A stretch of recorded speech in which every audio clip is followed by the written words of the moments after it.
বস্তুত এটাই শেষ জামানা, যখন সাদাকে কালো মনে হবে, কালোকে সাদা মনে হবে, হককে বাতিল মনে হবে, বাতিলকে হক মনে হবে, যেটা ন্যায় ওটাকে অন্যায় মনে হবে, যেটা অন্যায় সেটাকেই ন্যায় মনে হবে। নবী সাল্লাল্লাহু আলাইহি ওয়াসাল্লাম বলে গিয়েছেন, আনতারিদাল আমাতু রাব্বাতুহা, শেষ জামানায় দাসী তার মনিবকে জন্ম দিবে। দাসী তার মনিবকে জন্ম দিবে, কখনো দাসী তার মনিবকে জন্ম দেয় না। মানে ন্যায় অন্যায়, হক বাতিল, সত্য মিথ্যা, এগুলোর মানদণ্ড উল্টে যাবে।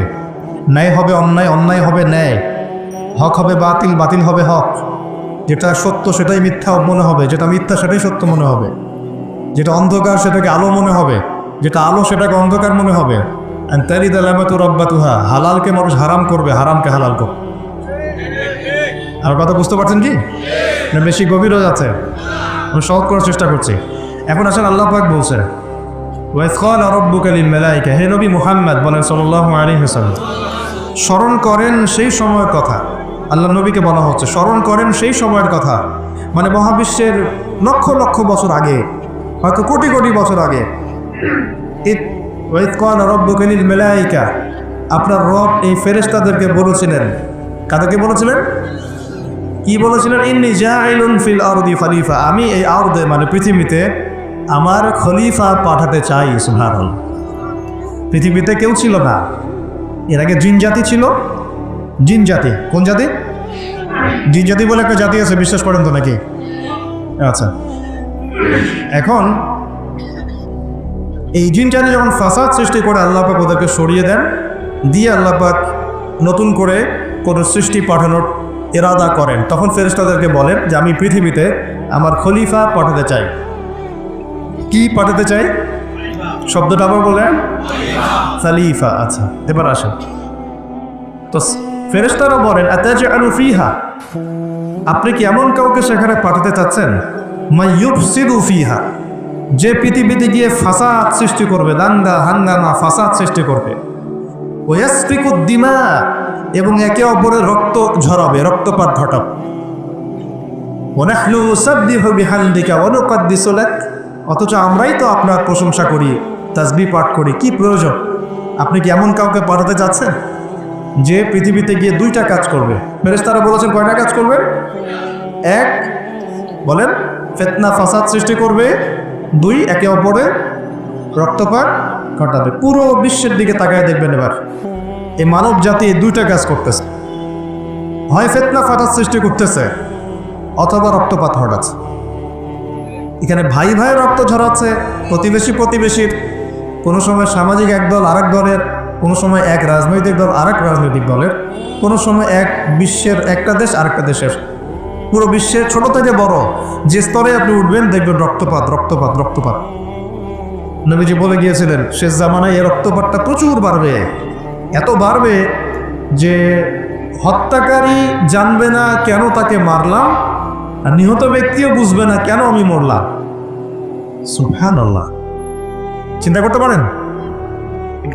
যারা জানে না যে কেন তাকে, আর যারা মারছে ওরাও জানে না কি কারণে মারছে, কি অপরাধ ওদের। ইয়েমেনের বাচ্চারা জানে না কেন সে করলো, আর যে ফেললো সেও জানে না কি জন্য ফেললাম। আপনারা রাস্তায় গন্ডগোল করতে যান অনেক সময়, যে বের হয় সেও জানে না কেন, কিসের উদ্দেশ্যে লড়ছি, আর যে মারে সেও জানে না কি জন্য ভাইকে মারলাম। এটা শেষ জামানা। হত্যাকারী ব্যক্তি জানবে না যে কেন আমি হত্যা করছি, মাকতুল জানবে না যে কেন আমি মরলাম। শেষ জামানা হারাজ বাড়বে, হারাজ, হারাজ, হারাজ। নবীজি বলছেন হারাজ বাড়বে, সাহাবীরা বলছেন হারাজ কি ইয়া রাসূলুল্লাহ?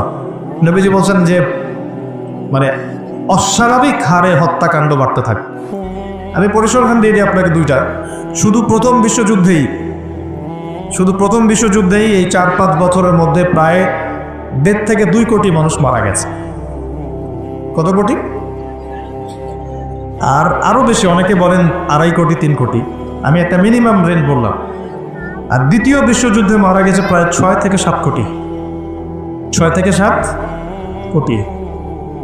শুধু আমেরিকার একটা পারমাণবিক বোমা যেটা জাপানে পড়েছে হিরোশিমায়, ওতেই লক্ষ লক্ষ লোক মারা গেছে। এখন পর্যন্ত ওদের যে বংশ পরম্পরা, ওই যে পারমাণবিক বোমার যে প্রভাব, এটা এখন পর্যন্ত আছে। নাগাসাকিতে যেটা পড়েছে দ্বিতীয় বোমা, ওটার নাম ছিল ফ্যাটম্যান, আর প্রথমটার নাম ছিল লিটল বয়। এইগুলো অনেক আগের বোম। আর এখনকার পারমাণবিক বোমগুলো কত শক্তিশালী এটা বলার অপেক্ষা রাখে না। একটা পুরো দেশকে এক মুহূর্তে উড়াই দিতে পারে। বাংলাদেশের মতো একটা ছোট্ট দেশ, এরকম ছোট্ট একটা দেশকে একটা বোমা দিয়ে উড়িয়ে দেওয়া সম্ভব। ইংল্যান্ডের মতো একটা দেশকে একটা রাশিয়ান হাইপারসনিক ক্ষেপণাস্ত্র দিয়ে উড়িয়ে দেওয়া সম্ভব।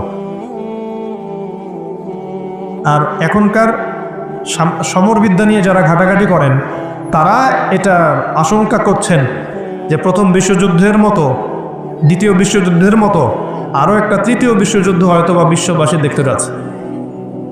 হয়তোবা, আল্লাহ ভালো জানেন, আমরা তো গ্যারান্টি দিয়ে বলতে পারবো না, কিন্তু পরিস্থিতি ওইরকমই মনে হচ্ছে। তবে এতটুকু জেনে রাখেন, হাদিসের মধ্যে মালহামা নামে একটা শব্দ আছে। কি শব্দ?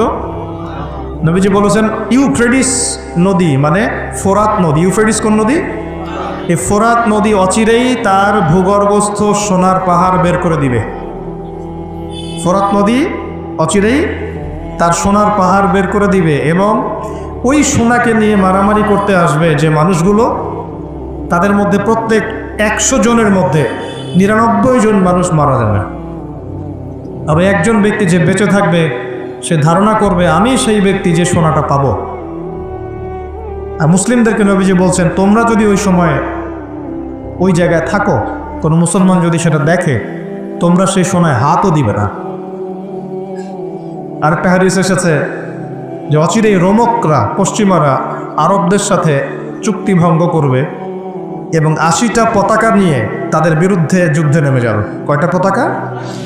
80টা। এবং প্রত্যেক পতাকার নিচে থাকবে 12,000 করে সৈন্য। কত হাজার? একটা যুদ্ধে এত বেশি 99% মানুষ মারা যাওয়াটা স্বাভাবিক না, এটা অস্বাভাবিক। ঢাল তলোয়ার AK-47 যুদ্ধে এমনটা হবে না বা হয় না। হয়তো এমন কোনো অস্ত্র সেখানে প্রয়োগ করা হতে পারে, এটা আমাদের ধারণা, আল্লাহ ভালো জানেন, যেই অস্ত্রগুলো দিয়ে অল্প সময়ে বেশি বেশি মানুষ মেরে ফেলা সম্ভব। ঠিক যেমন এখনকার নিউক্লিয়ার ওয়েপেন্স বা থার্মোনিউক্লিয়ার ওয়েপেন্স হতে পারে, আল্লাহ ভালো জানেন। তো বিশ্ববাসী এরকম একটা মালহামা দেখার অপেক্ষায় আছে। এই মালহামার পরেই আসবেন ইমামুল মাহদি। ইমামুল মাহদির পরে আসবে ঈসা ইবনে মারিয়াম। ঈসা ইবনে মারিয়ামের পরে আসছে ইসলামিক খেলাফত। ওই খেলাফত থেকে খলিফা এই শব্দটা নিয়ে কথা বলছি এখন।